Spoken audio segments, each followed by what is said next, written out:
Today what we have is two videos. The first one, we're going to look at the two extracts, and we're going to look at how to annotate, how to look really carefully at the perspectives and the points of view of the writers. The second video, we're going to talk through my written examples to each of the 5 questions. Well, not question 1, because obviously that's just a tick box exercise, but we're going to be looking at questions 2 all the way through to 5. So this is the first one. Definitely watch this one first. It'll help you get to grips with the extracts. So let's get into it. So what you'll see is I've already annotated it. You'll see at the top I've written genre, origin and purpose. Just to remind me that I need to be looking at genre, what type of text is it? Origin, where is it from, and purpose, what is the aim, what is the writer trying to do? I've also written tone at the top of this extract. I want to remind myself as I go through this extract that I need to be thinking about the way that this is written. Not just the words, not just the ideas, but the way. How does the tone contribute to sharing the meaning? And finally, right at the top there, you'll see I've written language patterns. Now, obviously, we're going to be looking out for individual language devices and structural devices, but it's even better if we can start spotting patterns. I mean motifs, I mean repeated types of words, extended metaphors, anything like that. So the first thing I'm going to do is we're just going to read it through. If we read it together, you might be able to kind of land on some of the words I've underlined. But this is source A, and it's an online article, a contemporary online article written by this guy, Alex Cavendish. So I was going to read it through. Finally, after what can be a long wait of some hours in the holding cell, you will be handcuffed again. 2 pairs this time. One set chaining your wrists together and the other linking you to the escort officer before being led down a corridor to the waiting transport van, a sweatbox, where you'll be locked into a tiny cubicle with a rock-hard seat and a tinted window for your journey of shame to the nearest Cat B local prison, where pretty much everyone will start their sentence, unless already a provisional Cat A inmate, usually murder, terrorism or serious organised crime. If you are lucky or not remotely famous or infamous, then the press won't be waiting in the hope of getting a tabloid snatch pic of you shambling in your chains to the van or else through the window of the sweatbox. Some courts have a closed area at the rear of the building where prisoners are shielded from the worst of the public exposure and ridicule, but others don't. I was lucky, and no press had even bothered to show up on the day, so unimportant am I, but others have not been so lucky, and the trauma of the ritualised public shaming can diminish them as human beings. Can you prepare mentally for that? I very much doubt it. In all probability, you won't even know which prison you'll be taken to on that first day. For loved ones who have been in court or waiting back at home, this can be a period of silence and anxiety. You disappear into the criminal justice system, only to emerge as a number. It can be a good idea to ask your legal team to let your family know what has happened under the court, but often even they have no idea where you are heading either. It can be a strange, a very melancholy journey in the tiny cubicle. As you leave from the rear of the court, you may see streets that earlier in the day you were walking as a free citizen, unless you were already held on remand. In my case, I looked at the small coffee shop that my solicitor and I had had our coffee each morning before the session in court. We drove past landmarks that I recognised from my past life, in fact, just a matter of hours before. W.B. Yeats was spot on when he wrote in his poem Easter 1916 of how people and commonplace things have all changed utterly. You will see people on the streets passing by, perhaps glancing at the prison van with curiosity or hostility, as they imagine what kind of monsters and wrong-uns are confined within. They are free, but you are not. This is really where the true otherness of being a prisoner starts. Okay, what I suggest you do with this video is you pause it and restart it as you need to do. So take a minute now to read it through on your own again. Before we start looking at my annotations, just read it through carefully and you can restart it and we'll go through the annotations again.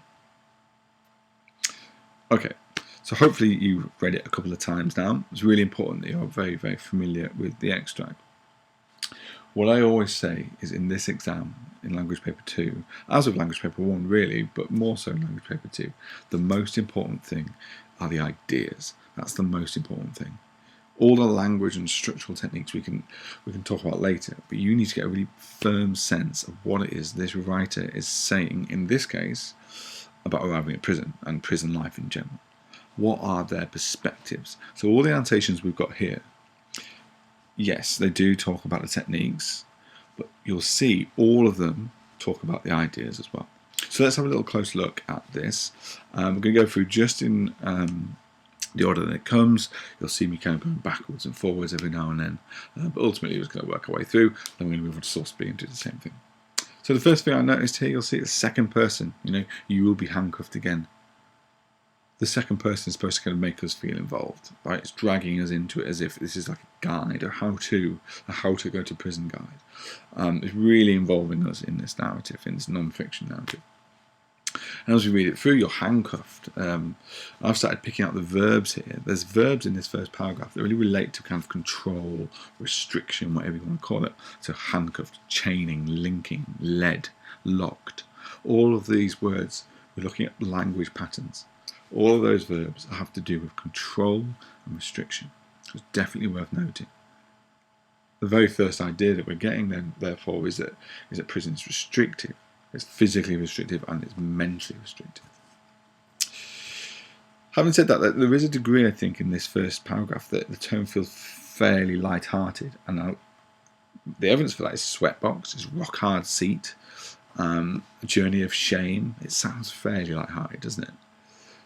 But I think the point of that is that he's trying to kind of juxtapose these ideas. The very, very seriousness of what he's going through here is going to feel even more serious with this relatively light-hearted phrasing. People are laughing through adversity, which I think is very common in instances like this.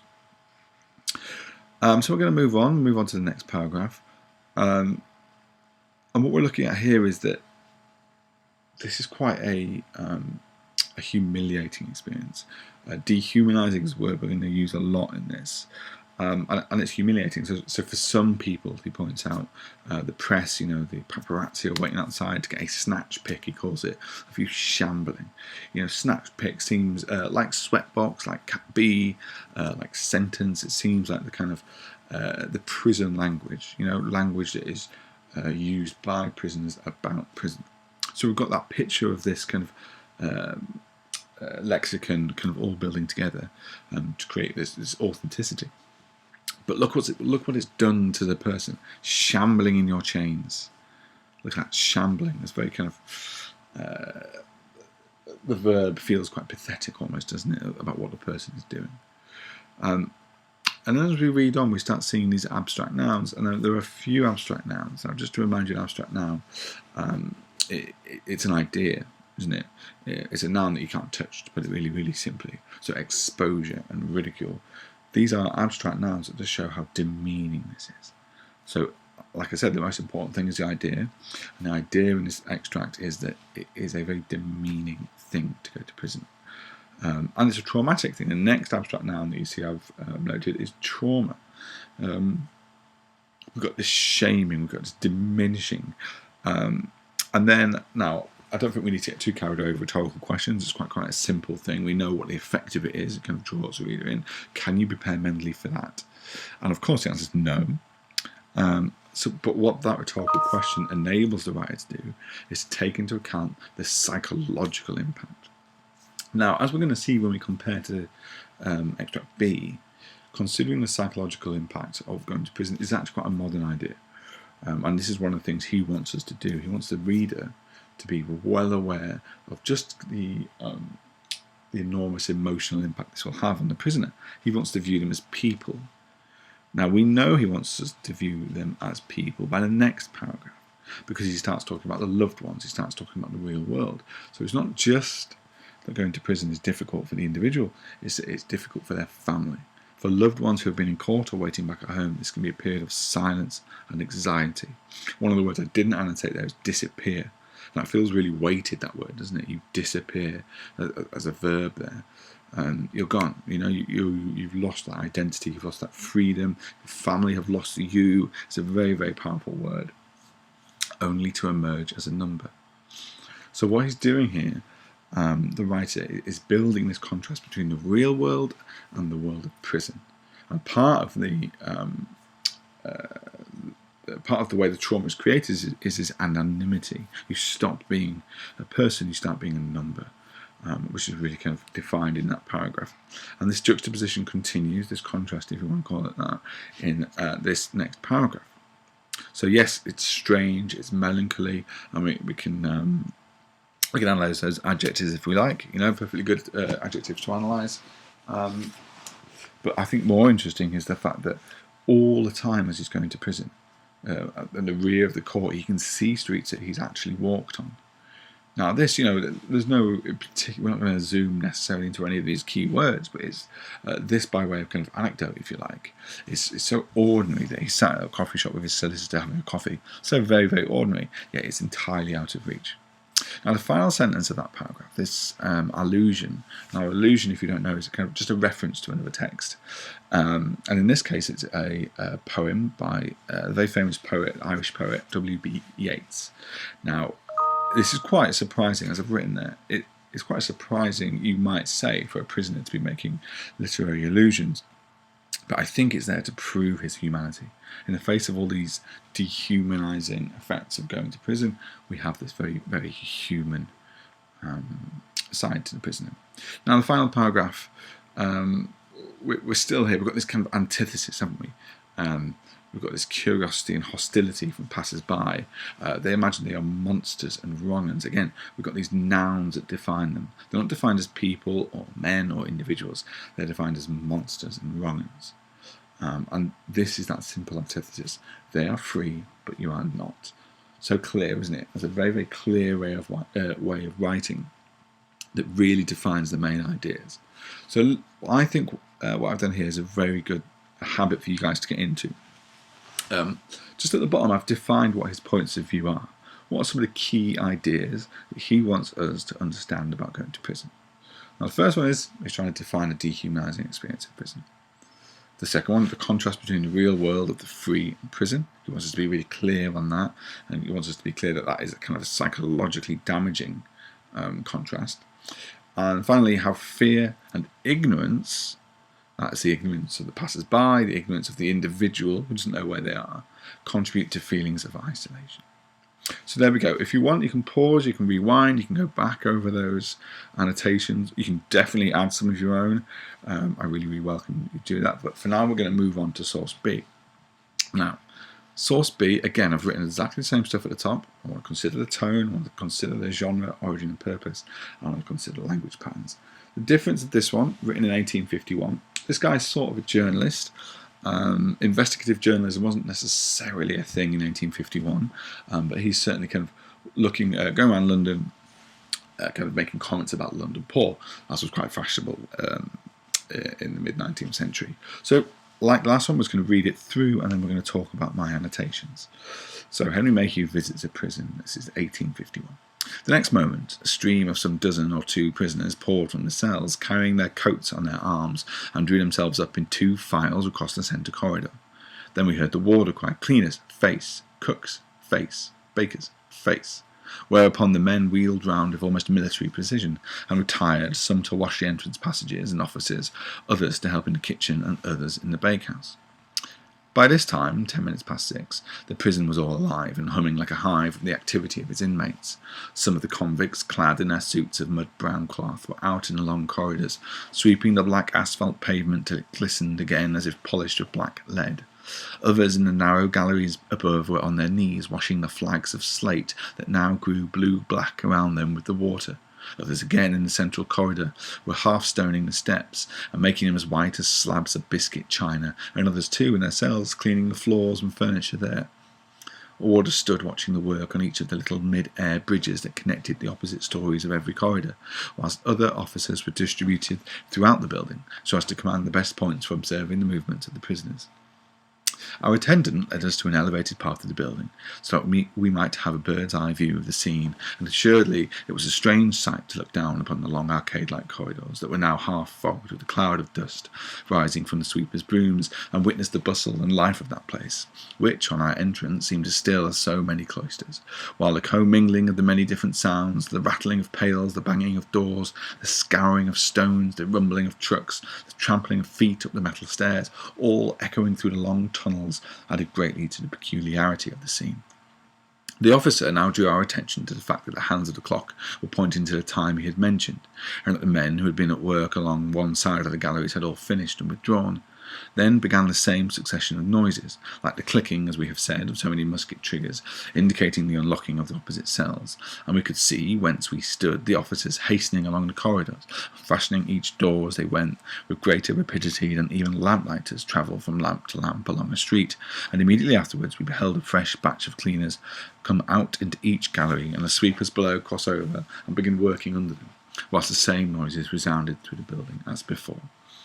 So again, if you'd like to pause it there, have another read of it, make a few notes of your own, and we can you can rejoin us and we can look at the annotations together. So the first thing to notice, I think, is that you know that this is going to be a 19th century text, or you know it's certainly going to be from a different era than the other text. So we have to look at it from that perspective. We talk about genre, origin, and purpose. This is really just kind of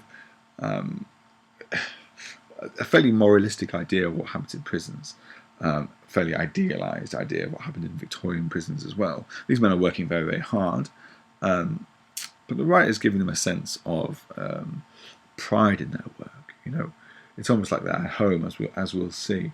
So look, let's get into the language. So the first paragraph that we see is the stream of them pouring from their cells. I suppose they sound like water, don't they? They're kind of flowing out. But importantly, they're kind of acting as one. They've got this kind of single identity. And we really don't see any sense of an individual identity to any of the men that this guy sees. You know, how are they defined? The warder cries cleaners, cooks, bakers. All these men have been given jobs and roles to do in prison. And we're going to see a lot of this kind of military language. You see there I've written uniformity and control. Those orders are very kind of militaristic, aren't they? And then the language is the same, military precision. So, I mean, just like in the army, this prison is run on order, on routine, and it only works if people follow their instructions. And for the writer, he seems to see that that is a positive thing. So the next thing I've noticed in the next paragraph is we've got all these verbs, right? They're humming, sweeping, we've got glisten, we've got polished. You know, they're quite energetic, but they're definitely not chaotic, are they? You see, I've written verbs don't seem chaotic or violent. To some extent, to me, it seems to imply the prisoner's pride in their work. Now, one thing we need to remember is the perspective of this. This man is a visitor. He is looking at these prisoners and he's making these judgments for himself. We're not hearing from the prisoners that they're proud of their work. It looks to him like they are. And it's a really, really important distinction. And it's, to me, I don't think it's particularly accurate, maybe. Is it quite idealistic? Because look at the language he uses here. This very kind of homely language. If you want to call it a lexical field of the home, you can. But look, flags of slate, the biscuit china, the hearthstone. This sounds like people who are kind of very diligently cleaning their own house, you know, and the pride that brings speaks for itself. It sounds gentle. I think I've circled little mid-air bridges, and it makes it quite sound delicate, doesn't it? Almost appealing.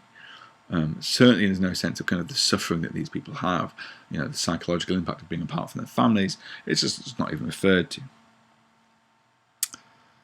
So we move on. We've already spoken about the perspective of this one, or the point of view, depending on the way you look at it. Our attendant led us. So this is it. He's observing events. It is, I've written that it feels a little bit unusual, a bit creepy. Remember that there's this Victorian guy who has just decided to go observe a prison, which I don't think you'd be allowed to do now unless you were, you know, kind of researching something. He's just gone to look at the prison, see what it's like. So what he's doing, he is casting his judgments on that. And it's really important that we are aware of that. He's got this bird's eye view of the scene. So what he defines, he talks about the cloud of dust rising from sweepers' brooms and witness the bustle and life of that place. Now that's the way you describe a town or a fun fair, or I don't know, like Oxford Street, you know, before the pandemic. It was bustling, and it was lively, and it seems almost fun, doesn't it? This is his perspective, that the busyness is part of the appeal of the prison. It's part of the thing that's going to rehabilitate these men.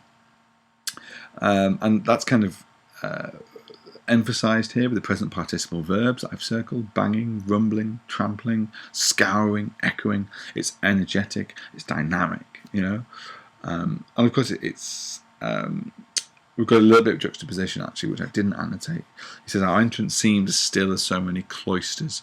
Now, cloisters are very, very peaceful places, either in churches or monasteries, places like that, and they're very peaceful, very quiet. So, in contrast to that, as they entered, the quiet serenity of the entrance hall, we've got all this banging and clattering. But either way, that as a juxtaposition, as a comparison, makes part of the prison seem nice and peaceful, which it probably isn't. It's a prison. And again, we've got this focus on his point of view. Look at the way each of the paragraphs started. It's his point of view. The officer now drew our attention. So, and again, the officer here has some pride in the order, kind of the military order of this place. Everyone's done at the right time. And then began the same succession of noises, like the clicking of so many musket triggers. And I've written, he revisits this military symbolism to confirm the order. Now, one thing I'm desperate for you to be aware of is the importance of patterns of language. Yeah, whole text language devices. And in this case, this military symbolism pervades the entire text, so you must be aware of it. Yeah, he values that. The writer absolutely values these ideas. And the final bit I commented on is the language used to describe the men as they change over. So look, the cleaners come out into each gallery and the sweepers below cross over and begin working under them, whilst the same noises resounded through the building as before.